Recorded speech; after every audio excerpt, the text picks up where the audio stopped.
Hi, this is Danny Pepperseed for worldofreggae.com. We're here with Nefatari. Hey, what's up? Worldofreggae.com, Nefatari, pop reggae rock star. Yes, welcome. Well, you're a brand new artist on the scene. First of all, tell us something about yourself, please. Well, I'm a lover of music. That's the first thing. And I'm basically, my family's Jamaican, but I grew up in America. And I call myself the pop reggae rock star. A lot of people have heard that. So, I'm just promoting my music right now, getting my name out there as a new artist. Oh, that's very good. Were you actually born in Jamaica, or were you born in the U.S.? And I was actually born in the U.S., but my whole family, is Jamaican, and I go to Jamaica. I practically live in Jamaica at this point. So, I grew up around reggae music. It's so funny because growing up, a lot of, American kids would ask me like, oh, don't you know this old, James Brown song, or don't you know this old American classic? And I never know those songs. It's kind of weird for me because I never know those songs because I always grew up around, reggae music like Dennis Brown, Sanchez, Bob Marley playing in my house. So those are huge influences for me in my music. Ah, that's really great, Yeah. Well, of course, you are a female artist. Are there any female Jamaican artists that really influenced you and inspired you? Definitely. Lady Saw has, Queen of Slackness. Yeah. Well, no, but Lady Saw definitely, is an inspiration and influence to me. She's a mover and shaker, a female mover and shaker in the music business. Yeah, so that's someone who I definitely look up to. And she's, crossed over, been nominated for Grammys. So, that's definitely where I want to go. It's the end goal. All right, that's good to hear.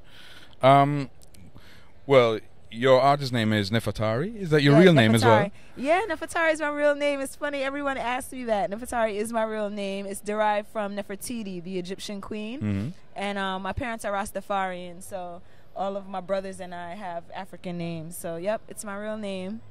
Okay. Yeah. Well, you call yourself the pop reggae rock star. Yeah. Can you tell us a bit more about that? Like why the pop reggae rock star? Pop reggae rock star. Well, I call myself the pop reggae rock star because my music it's a little bit of, some people say pop, some people say R&B, but it's also reggae. And I was, as I said before, I was like influenced a lot by reggae music and dancehall music. So, that's why we infuse those two. And then Rockstar, this is my image. That's where I came from, the image. Like, I love, anything that's to the left. I love music that's to the left. I love fashion that's to the left, and sort of this edgy kind of, risky thing about me and how I live my life. So that's how we came up with the Rockstar part. So Nefatari, can you please tell us a bit about your career so far? What exactly have you been doing? Like, I know you did some work with Payday. You have this single with Erupt, but where did it all start for you, and how did it evolve like until 2011? All right, so basically I started as a background singer for Lindsay Lohan and for Emma Bunton. She's Baby Spice from the Spice Girls. So I was singing backgrounds, and then I was in a girl group. The girl group didn't work out, and I decided to start pursuing my own career as an artist and writing for other people, working with other producers. So Payday and I met. It's so funny, Payday and I actually met through MySpace like about 3 to 4 years ago, and he put me on my first rhythm, which was the Gangsta Beat rhythm, and Bounty Killer, Movado, a whole lot. Elephant Man, Egyptian was on that rhythm as well, and that was huge for me because I had a song on there called Want Him, and it played on Hot 97 in New York. Bobby Connor's and Jabba played it, and it played in Jamaica, so that was huge for me, a huge step for me.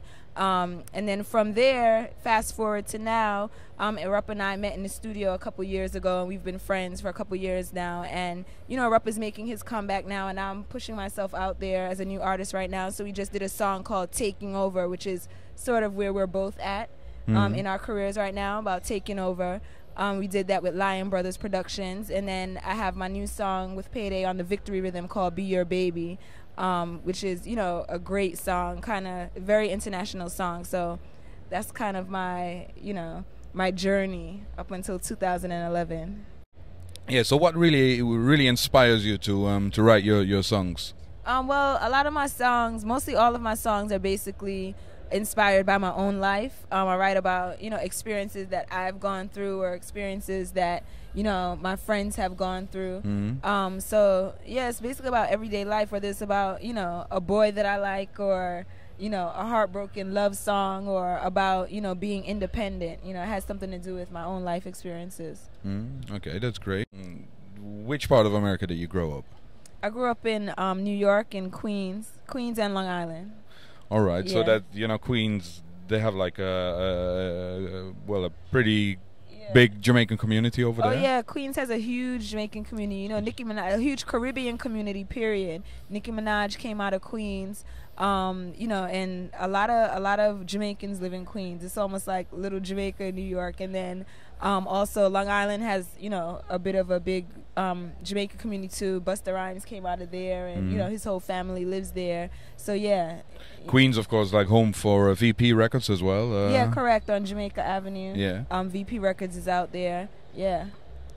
So how did that life in the U.S. within that Jamaican community like shape you? Is it different to grow up in America within all those Caribbean communities than, for example, like growing up somewhere else, like where you don't have that Jamaican influence? So like what I mean to say is, like, besides your own family, you got influenced by like the other people in that community as well. Yeah, definitely. I think growing up there, as opposed to, like, say, for example, Los Angeles, where there's a smaller Caribbean community, I think it makes a big difference. Going to the parties. A lot of the artists would pass through at parties in New York. New York is a big stop for reggae artists on tour. So watching them having one of the biggest concerts perform. I performed at Irie Jamboree in New York. So New York has a lot of big reggae events, and listening to the radio. Bobby Connors and Jabba are huge influencers in the reggae community. And they're in New York. So it has influenced me a lot. And staying in that network of people is also great. So I'm definitely lucky to have grown up in New York as opposed to another state that doesn't really have a Caribbean community. All right. So did that influence like your own musical taste as well? I can't really say that the community has influenced my musical taste, because I grew up around it anyway in my house. That's where I sort of got my musical taste from, and became accustomed to listening to reggae music. But definitely, like, I think New York, the music is so diverse, so you're going to hear it anywhere. Like, for example, if you go to a club in New York, they have to play a reggae set, a dancehall set. Any club in New York is going to play the top dancehall song, So, yeah, in a way, it still keeps you, abreast to what's going on in the reggae community, So, yeah. All right. Well, besides your singing career, you also have a modeling career. Yeah. Tell us a bit about that.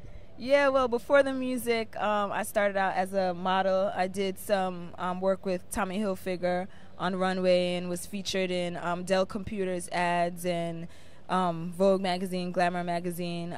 But the music is my passion, so that's why I decided to sort of slow down with the modeling and really pursue the music full time and go after. Yeah, because that was one of my next questions. Like, if you had to choose between the music and modeling, well, no that doubt. choice is definitely... Yeah, music, no doubt. Yeah, the music is my passion, my first love, and I'm a huge believer in following your dreams. So hopefully everyone out there who's listening will, follow whatever dream that you have, whatever it is, and just have faith and courage.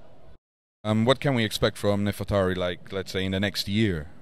Well, in the next year, I'm working towards Nefatari being a household name. So, we have a huge promotional campaign set out. We have, a couple of hot rhythms by some well-known producers such as Payday. So I'm excited about those songs coming out there, as well as, writing for other artists and collaborations. So definitely look out for Nefatari, on the web, on your TV, on your radio, so anywhere. All right. And, well, then the final question is, can you explain to our viewers and our listeners, like, why they should listen to your music? Why you should listen to my music?